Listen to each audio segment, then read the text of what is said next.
Welcome and good morning.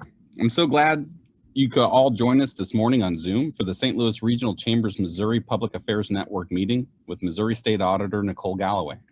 Your participation in our Public Affairs Network meetings is essential to our core mission of championing greater St. Louis by serving as a catalyst for economic opportunity and forward-thinking public policy.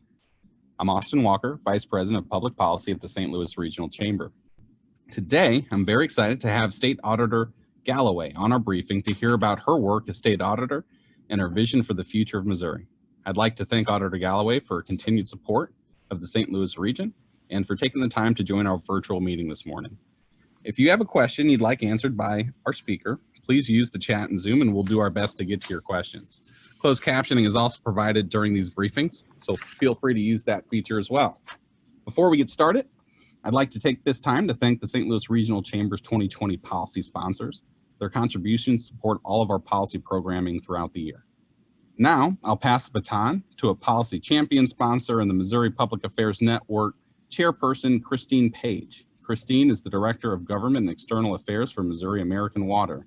Christine is also a Chamber alumnus and is a crucial member of the Chamber's Public Policy Council. Please welcome Christine Page. Thank you, Austin, and thank you to everyone participating on the call. Now I would like to introduce Missouri's 38th State Auditor, Nicole Galloway. Auditor Galloway was appointed in 2015 and was elected by voters to a second term in 2018. She is a certified public accountant and certified fraud examiner who has placed an emphasis on identifying fraud in government and holding responsible parties accountable. As you all know, Auditor Galloway is the Democratic nominee for governor of Missouri in the upcoming November election. A native of Fenton, Missouri in South St. Louis County, she now lives in Columbia with her husband and 3 sons. Please join me in welcoming State Auditor Nicole Galloway. Well, thank you so much, Christine. Thank you all for allowing me to join you, even if it does have to be virtually, but you know, that's the realities of the times that we are living in. And I appreciate that introduction. And, you know, I never expected to be joining you as a candidate for Missouri governor. You know, as I said, I grew up in Fenton. I was not into politics, neither was my family. You know, my dad's an engineer. He worked for Alberici when I was growing up. My mom is a nurse, but I was into math. I still am, but I know that I got that from my parents who were very stingy with money when I was growing up. My brother, sister, and I had a very complicated allowance system where we were taught the value of hard work. So when we did chores around the house, we earned an allowance based on a formula on the number of chores that we did and our age. It was a very complex program. And if I wanted to buy something for myself, my parents would look at me and say, well, you better work and save for it and earn it yourself. So, you know, if I wanted to go to the movies or if I wanted a new pair of shoes, they would say, well, you better work and save your allowance so you can earn it. And, you know, I think these are values that we all have, right? It's similar to how so many others were raised in our state, you know, hard work, earn something, save for what you want. But my parents took this a step further because they levied an income tax on our allowance. And so I have been paying taxes, income taxes, since I was about 10 years old. And my parents would take our tax dollars and we would use it for a shared activity. So, you know, we didn't go out to eat a lot growing up. And so we would save our tax dollars to go to Ponderosa after school on a Friday, or we would buy a Game Boy game. Yes, I am dating myself that I had a Game Boy. But, you know, I know it sounds a little different, I know. So you could say that I developed some strong feelings about taxes and the value of a dollar at a very early age. And it's something that I carry with me today.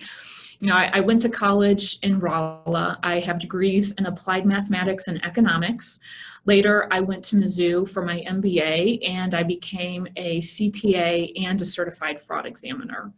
And in my current role, being a certified fraud examiner has really come in handy because you would not believe the fraud and the inefficiency I find all the time in government.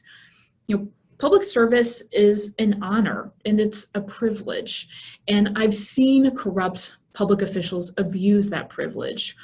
I've identified more than $350 million in wasted or stolen taxpayer funds. And because of my audits, 63 criminal counts have been brought against corrupt public officials in this state, both Democrats and Republicans. I am proud of my public service record and the work that I do on behalf of taxpayers. And I'm proud of what we've been able to accomplish in my time as state auditor. I run my own office under budget every year, returning millions to taxpayers in the process. As Christine mentioned, I have 3 boys, William, Ben, and Joseph. My husband John and I live in Columbia, Missouri, and while all these things are important, of course, my most important job is being a mom to my kids. When I launched this campaign for governor nearly a year ago, I never could have imagined where we would be today. But I knew then that Missouri's working families needed a change, and I am even more certain of it now. The most important thing the next governor will have to do is contain the spread of the virus and rebuild Missouri's economy. I'm mindful that we're meeting virtually today because we were supposed to be doing this in person back in mid-March, just as the pandemic was emerging, and that was 181 days ago. Since then, we've lost nearly 1,700 of our fellow Missourians to this virus. The next governor of Missouri will have to defeat this virus and get Missouri's economy back on track. We have so many challenges: a virus that is impacting our most vulnerable neighbors, the worst economic shock since the Great Depression, chronic underinvestment in healthcare and in education, persistent gun violence in cities across our state, and tough conversations about how to make Missouri more equitable and just.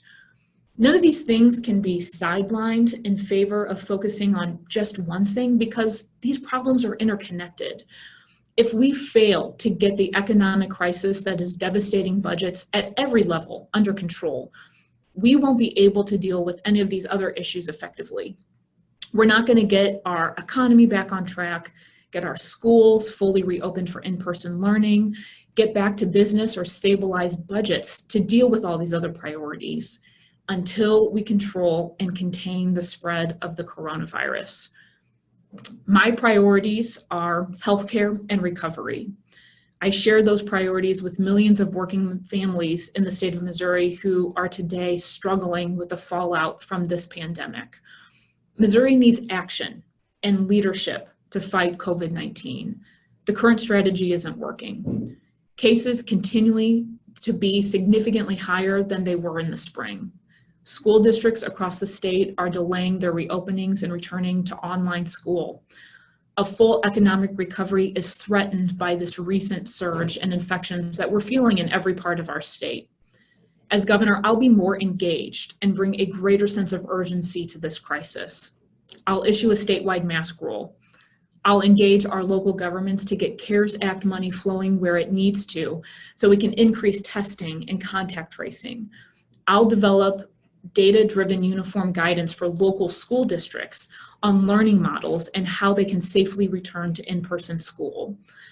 I have laid out these plans designed to prevent another widespread shutdown. I don't think anybody wants to shut down the economy or shut down businesses again, but we have to contain the spread of the virus and take action so we don't get there.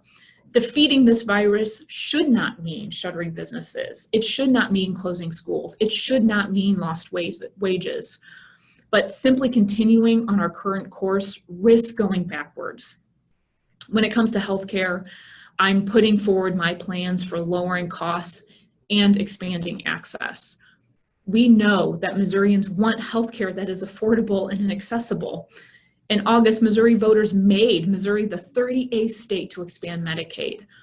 I believe that Medicaid expansion will be a critical part of our recovery from the coronavirus by injecting billions of dollars investment into our healthcare system, expanding the number of Missourians that are insured, saving rural healthcare, and creating economic opportunities in parts of our state that desperately need that.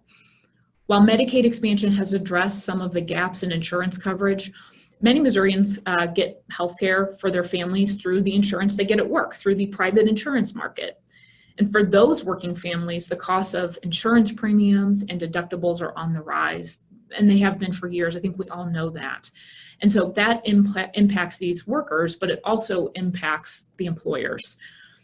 As governor, my focus will be on the healthcare needs of Missouri families and employers, especially as we build our way back from this pandemic.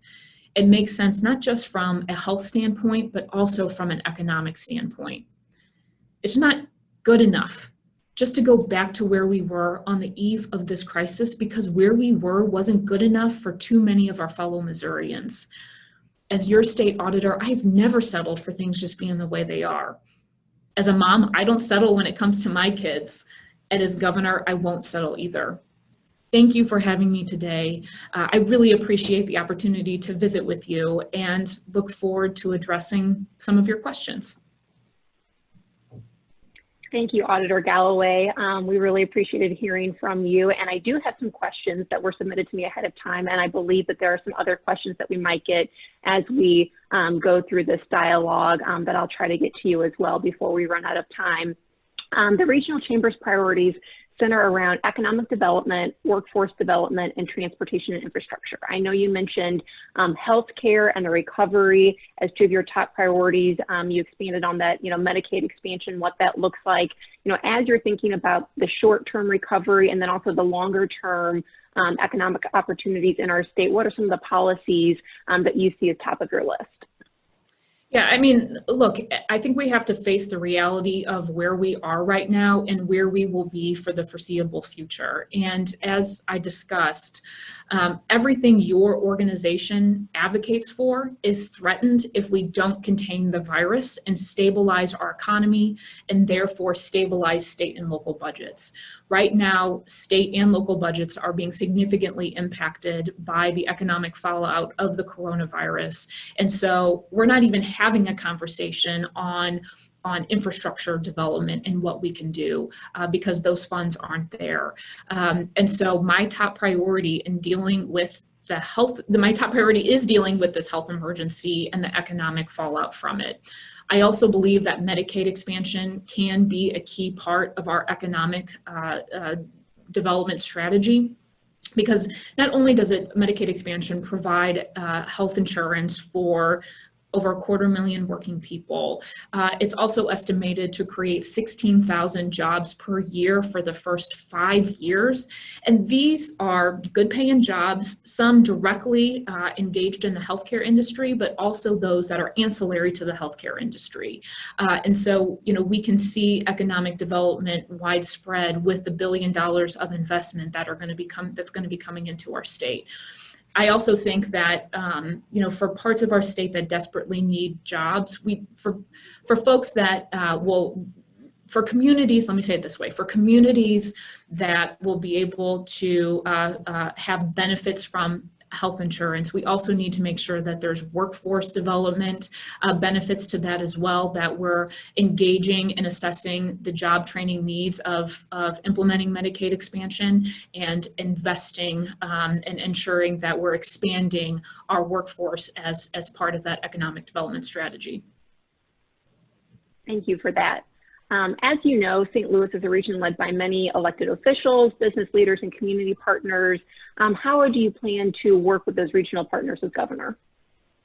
Yeah, and certainly I do right now.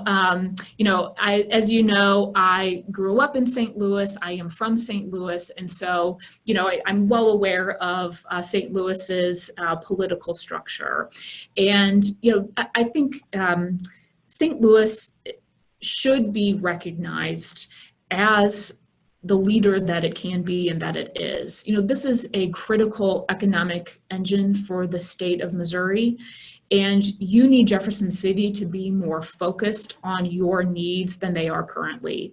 I can't tell you how many times I have conversations with leaders in St. Louis, political and otherwise, that feel like Jefferson City is disconnected from them, that disconnected from the needs that would, or the issues that would make St. Louis more successful. And so I will be very engaged with the leadership here, because not just your success depends on it, but Missouri's success depends on it. One of the challenges that our region faces is attracting and retaining talent. What ideas do you have as governor to help bolster talent retention and attraction in St. Louis and around the state? Yeah, I mean, certainly this is a significant issue, and our population has been stagnant for years, and that certainly hurts our economic development and our economy moving forward. And, you know, some of the issues that we have been talking about have been proven to be an impediment to recruiting talent. We have these divisive social debates. We have gun violence and violence in our communities. And so let's just face it, you know, on the national stage, too often Missouri makes news for all the wrong reasons. We're known for all the wrong things instead of the fantastic asset that St. Louis is to our state. And those things have just as much to do with recruiting highly educated young workers than economic development strategy out of the Department of Economic Development's business development programs. You know, people come and want to come and invest in a workforce or be part of a workforce. They're looking for what the surrounding community looks like. You know, they want a good education for their kids. They want to live in a safe community. People do not want to be fired for being gay. And so policy has a role to play, but it's also important that the image we project nationally is positive. As I said, people want to live in cities that value diversity, that offer quality schools and healthcare, and that are safe. And when we're competing with places like Austin and Atlanta and Denver for talent, for investment, for capital, we have to understand nationally the playing field that we're on and start acting like it. Thank you for those comments. That's probably a good segue into the next question. So like many metropolitan areas around the country, St. Louis certainly struggles with some systemic issues, especially relating to racial equity.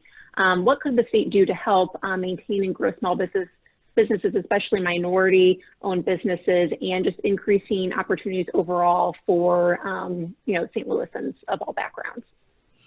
Yeah, I mean, I love that this question is part of this this format of this Q&A, because I feel like there's been conversations about this happening for years, and I think we're at the point now where we need action. And back in June, one of the first policy agendas I released had to do with these very things.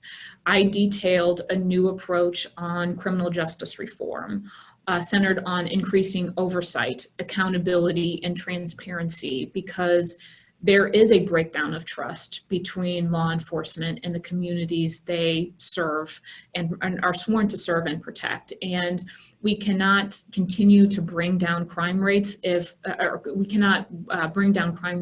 we don't have trust between law enforcement and our communities. We have seen the consequences of that.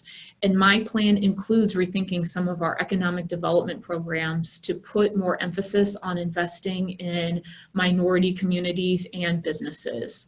It includes increasing access to healthcare in underserved communities. You know, healthcare is one of the most important determinants of upward mobility for Missouri families, and we know that there are inequities in our healthcare system that absolutely have to be addressed, and those cracks have been shown through the issues of COVID. And, you know, finally, I'm also a supporter of common sense gun safety measures that keep guns out of the hands of criminals. I just don't understand how the current governor can have a plan to address the heartbreaking rise in gun homicides in cities like St. Louis and Kansas City and Springfield and Columbia, and just be unwilling to even have a conversation about how state policies have played a role in the rise in gun violence. You know, look, from my vantage point, again, growing up in Fenton, this region is being held back by systemic inequality and rising crime. And I just don't see the policies coming from Jefferson City right now making the kind of change that this region really does need. Thank you. And Austin, I don't know if you were receiving any more questions, but I think I'm down to my last one and we're almost out of time. But the last question that I have is that, you know, clearly as a chamber, we are always concerned about jobs and making sure that our workforce is being developed, that we have the talent available to attract businesses to the region, to allow businesses to continue to grow in the region so that they don't have to look elsewhere or relocate elsewhere to fill those talent needs. What do you think are some of the most pressing issues or roadblocks to that? And is there anything that the state can do to help better support the readiness of our workforce? Yeah, I mean, look, education is key to everything. I mean, I think we know that the solution is in front of us and it's time to make it a priority. You know, I hear from businesses across the state all the time that they want a skilled and trained workforce. And I do believe that it's imperative that Missouri has policy that creates it, but also the funding mechanisms, not to just put forward the policy, but also to fund it. And again, not bringing it back to where we are, because COVID is weaved into every single thing that we do. It's weaved into this conversation. Until we get the containment, we contain COVID, our state and local budgets will continue to be impacted. We have seen hundreds of millions of dollars cut from education funding, K through 12 funding, and also higher education funding. And that is just not sustainable. It is so short-sighted to cut funding for education in the midst of this crisis. The other thing is that, you know, I think, you know, I served on the board of Missouri Technology Corporation for a period of time and served on the investment committee and heard directly from small businesses, from entrepreneurs, from incredibly talented people that wanted to be in Missouri, but had a hard time attracting talent to come here because of some of the headlines that we make nationally, but also found it difficult to stay here because there wasn't that outside capital and investment infrastructure here.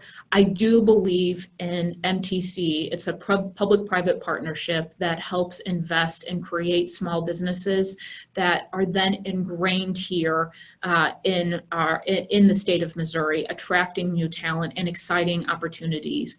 You know, I think one thing with COVID, there's a lot of innovation that is happening right now, whether it's through telework or telehealth or online education. When this pandemic is over, we should not put that innovation back in a box and put it on a shelf for another day. We need to jump off and expand from that and take this as an opportunity to reimagine how we incentivize our workforce, but also incentivize capital to come into the state of Missouri. Well, thank you so much for sharing your experiences and your vision with us this morning. We really appreciate you taking time out of your busy schedule. Austin, I'm going to turn it over to you to wrap us up. Christine, really appreciate it. And Auditor Galloway, thank you so much for taking the time today, for being on with our members. Really great update and really appreciate your time. Yeah, thank you so much. Thank you all for everything that you do for the St. Louis region. And hopefully the next time we visit, it can be in person. I would love that. Hopefully, we will. Yeah, that'd be great. I think everyone on that call feels that. Yeah, absolutely, absolutely. But it's great to see you virtually. Hopefully next time we'll be in person. And again, thank you so much. And Christine, thank you as our chair for being on. And thank you everybody for being on the call today for the Missouri Public Affairs Network meeting. Please join us on September 17th for our virtual member engagement orientation. And you can check out more info on our website. And thanks again for joining our virtual meeting today. Hope everyone has a great and safe weekend. This meeting is adjourned. Thank you.